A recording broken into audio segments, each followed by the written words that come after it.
Assalamualaikum warahmatullahi wabarakatuh.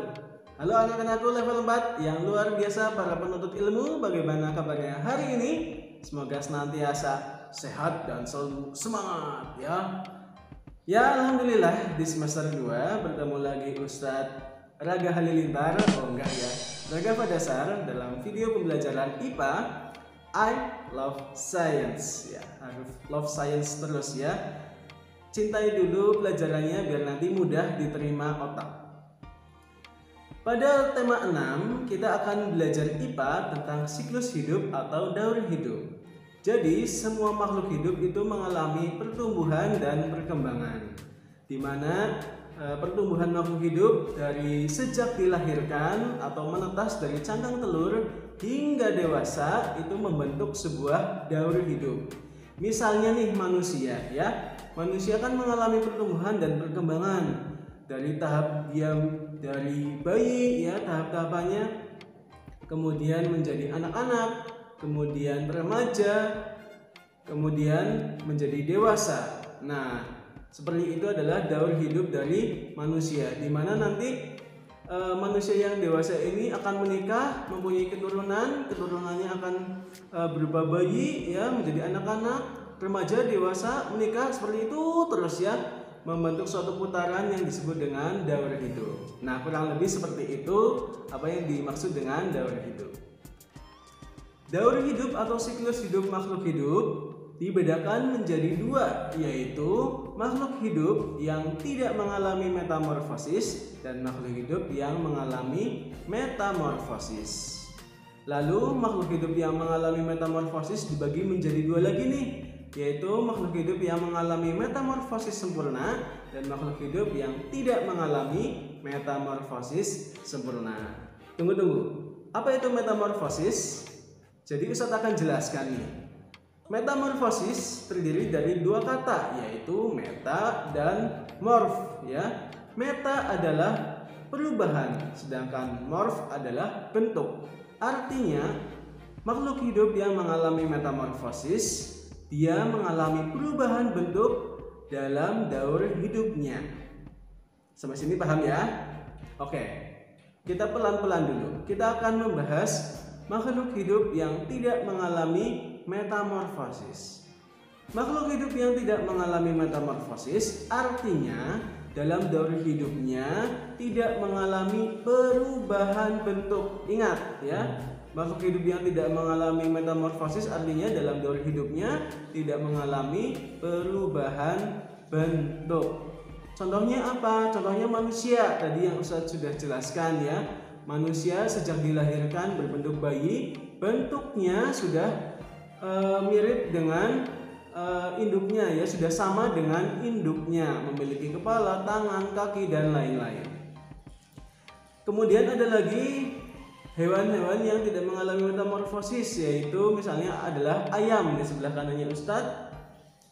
Ayam saat ditetaskan, anak ayam bentuknya sudah sama dengan induknya, memiliki paruh, memiliki sayap, memiliki kaki ya, walaupun berbeda bentuk dan berbeda warnanya. Nah, perubahan warnanya dari ayam kecil ya, anak ayam menjadi dewasa itu hanya disebut pertumbuhan dan perkembangan ya, bukan perubahan bentuk. Kecuali jika misalnya ayam saat ditetaskan tidak memiliki sayap, kemudian ayam pada tahap dewasanya berubah memiliki sayap, nah itu baru disebut dengan metamorfosis. Nah, karena ayam dari awal ditetaskan kemudian hingga dewasa bentuknya sama, artinya ayam tidak mengalami metamorfosis. Ada lagi hewan-hewan yang tidak mengalami metamorfosis. Ada bebek, ada kadal, ikan, gajah, apalagi sapi dan lain-lainnya ya. Jadi makhluk hidup yang tidak mengalami metamorfosis jumlahnya jauh lebih banyak dari makhluk hidup yang mengalami metamorfosis. Oke, sekarang kita akan membahas tentang makhluk hidup yang mengalami metamorfosis. Yang sudah Ustadz jelaskan tadi, makhluk hidup yang mengalami metamorfosis dibagi menjadi dua, metamorfosis sempurna dan metamorfosis tidak sempurna. kita akan membahas metamorfosis yang sempurna dulu. Jadi makhluk hidup ada yang mengalami metamorfosis sempurna. Artinya dalam daur hidupnya makhluk hidup tersebut mengalami perubahan bentuk. Namun perubahan bentuk yang seperti apa?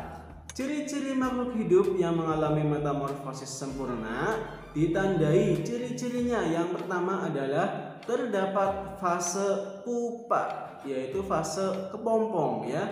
Kamu harus biasa dengan istilah-istilah IPA yang baru ya. Pupa atau kepompong. Dan yang kedua, ciri-ciri metamorfosis sempurna, bentuk tubuh hewan saat masih muda, saat kecil dibandingkan dengan bentuk tubuh hewan yang sudah dewasa, bentuknya sangat berbeda. Yuk langsung ke contohnya nih. Sebelah kanannya Ustadz ada daur hidup kupu-kupu. Kita lihat di daur hidup kupu-kupu, tahap-tahapannya atau fase-fasenya dari telur, kemudian berubah menjadi larva atau ulat, berubah menjadi kepompong atau pupa, dan kemudian berubah menjadi hewan dewasa atau imago. Nah, kata kuncinya di daur hidup kupu-kupu ada fase pupa ya. Dan yang kedua, saat masih kecil, yaitu saat masih larva, dibandingkan dengan saat fase dewasanya, kupu-kupu bentuknya sangat berbeda. Nah, artinya kupu-kupu ini masuk dalam golongan metamorfosis sempurna. Fahim tum? Kemudian ada lagi, ada jeng nih, ada katak ya. Nih, kalau kamu lihat di daur hidup katak tidak ada fase pupa. Lalu mengapa katak disebut metamorfosis sempurna? Jawabannya karena saat masih kecil dan dibandingkan dengan bentuk tubuh yang dewasa, bentuk tubuhnya ini sangat berbeda. Kamu lihat saat telur katak menetas ya, menetasnya bentuknya itu masih menjadi kecebong atau berudu ya. Bentuknya sangat berbeda jika dibandingkan dengan katak dewasa, tidak memiliki ekor, memiliki 4 kaki. Fahim tum? Itulah mengapa katak disebut metamorfosis sempurna. Lalu ada lagi hewan yang mengalami metamorfosis sempurna, yaitu nyamuk ya. Nyamuk juga sama, ada pupanya, kemudian fase kecil dan fase dewasa bentuknya sangat berbeda. Ada lagi, ada lebah, kemudian ada ulat sutra, kemudian ada semut, dan masih banyak lagi. Oke, sekarang kita akan membahas tentang makhluk hidup yang mengalami metamorfosis tidak sempurna. Nah, makhluk hidup yang mengalami metamorfosis tidak sempurna, ciri-cirinya yang pertama adalah memiliki fase nimfa, ya, fase nimfa. Yang kedua, bentuk tubuh saat masih kecil dibandingkan dengan dewasa itu hampir mirip. Ingat ya, hampir mirip. Langsung saja ke contohnya. Sebelah kanan Ustadz ada belalang. Nah, belalang ini kalau kamu lihat daur hidupnya itu memiliki fase nimfa, ya, ada fase nimfa. Kemudian ada fase nimfa yang bersayap, kemudian ada fase hewan dewasanya ya. Jadi kamu lihat ada fase nimfa, kemudian saat masih kecil dan dibandingkan dengan sudah dewasa, bentuk tubuhnya itu mirip. Kamu lihat hanya ada perbedaan di sayapnya saja. Berarti ada perubahan bentuk pada sayap si belalang. Fahim tum? Tidak ada fase pupa. Oke ya, paham?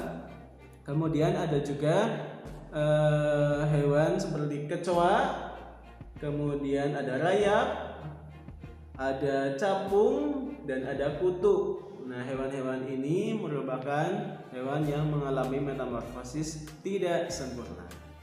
Oke, demikian penjelasan Ustadz tentang siklus hidup atau daur hidup.